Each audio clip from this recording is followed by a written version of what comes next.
के आगाज में आप देखेंगे कि फ्लैशबैक दिखाया जाता है गजल खातून और अक्सू खातून का, जिसमें गजल खातून अक्सू से मिलने के लिए एक ढलान के नीचे खड़ी होती है और इसी दौरान अक्सू खातून वहां पर आती है, जिसे देखकर गजल खातून कहती है, मुझे मालूम था अक्सू के तुम आओगी, आ जाओ। इतने में अक्सू गजल के पास आती है तो गजल खातून पूछती है कि क्या तुमने खानदान की जरूरियात की अशिया ले ली। इस पर अक्सू खातून कहती है, जी हाँ ले ली, आपका शुक्रिया। इस पर गजल खातून कहती है, तुम्हारा भी शुक्रिया। और फिर अक्सू खातून वो लिबास दिखाती है जो गजल खातून ने उसे दिया था। गजल खातून लिबास देखकर कहती है, माशाल्लाह ये तुम पर बिल्कुल पूरा आया है। और फिर गजल खातून इसी दौरान कुछ सोने के सिक्के निकालकर अक्सू से कहती है, ये कुछ सोना है जिसके बारे में मैंने तुम्हें बताया था। अक्सू खातून इतना सारा सोना देखकर हैरान होती है और कहती है, लेकिन गजल खातून आपने मुझसे क्या काम लेना है। इस पर गजल खातून कहती है, अक्सू मेरी प्यारी खूबसूरत बेटी अब से तुम होगी, बिल्कुल मेरी बेटी जैसी, लेकिन किसी को इस बारे में शुरू में खबर ना होने पाए। इस पर अक्सू खातून कहती है, ठीक है। फिर इस पर गजल कहती है, मैं तुम्हारे लिए एक अच्छा शौहर तलाश करूंगी, लेकिन सिर्फ इस सूरत में कि अगर तुम वैसा ही करोगी जैसा मैं कहूँगी।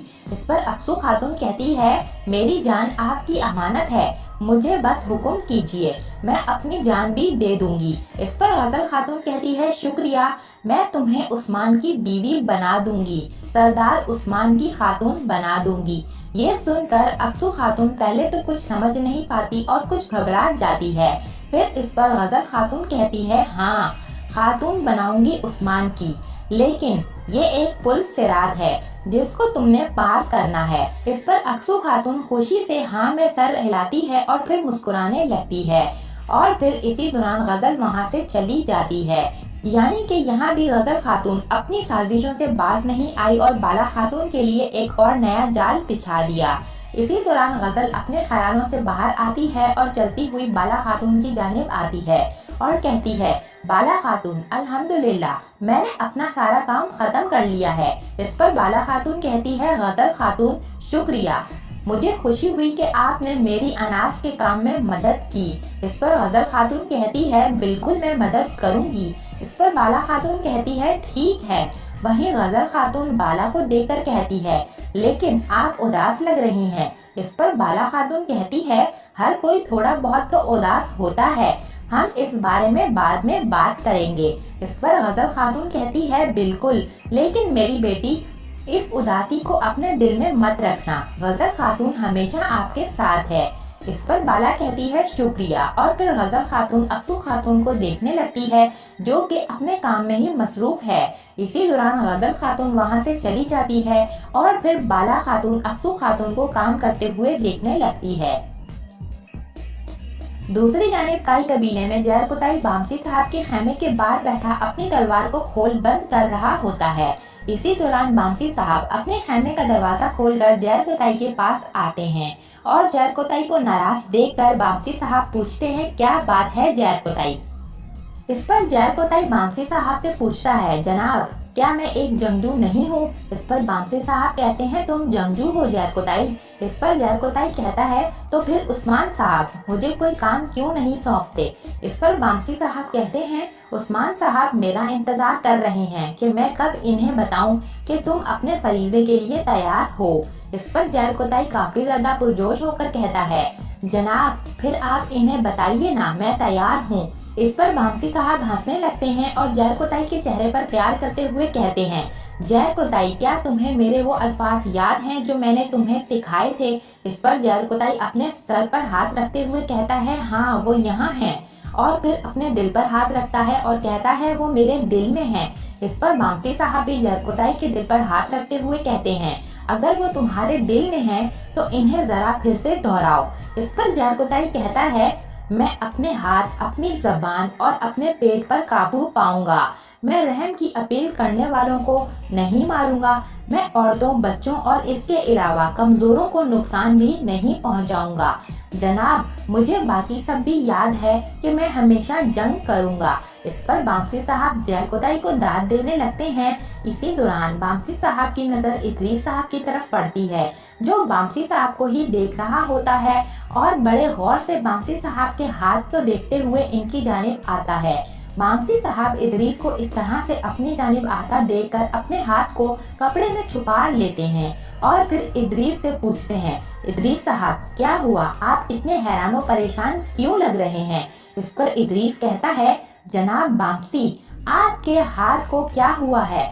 क्या आपका बाजू काम नहीं कर रहा? इस पर जहरकोताई इदरीस को गुस्से से देखने लगता है तो बामसी साहब इदरीस की तरफ जाते हुए कहते हैं, इदरीस साहब। लेकिन इससे पहले बामसी साहब इदरीस से कुछ कहते, बामसी साहब की नजर काई परचम उतारते हुए सिपाही पर पड़ जाती है, जो पुराना परचम उतार कर नया परचम लगा रहा होता है।